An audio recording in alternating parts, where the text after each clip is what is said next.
Hello guys, welcome sa ating vlog. Ang topic natin ngayon, how to set up the Premiere here in YouTube. Una, i-click mo yung plus sign sa gitna sa pinaka homepage ng YouTube.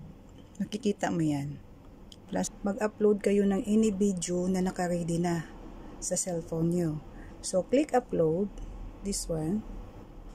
So, halimbawa, i-post ko tong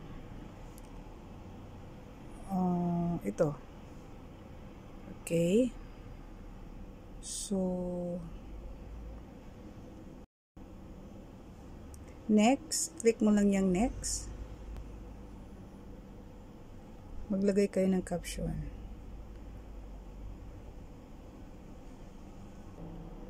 Dito na po kayo mag-set up ng Premiere.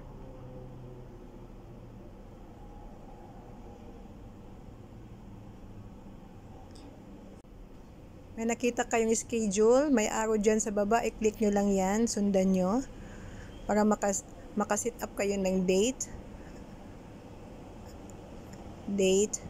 at saka yung time, okay, yan, sundan nyo lang yan.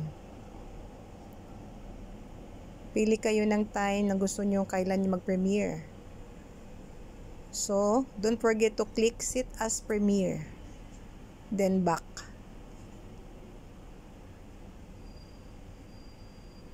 Okay, then next,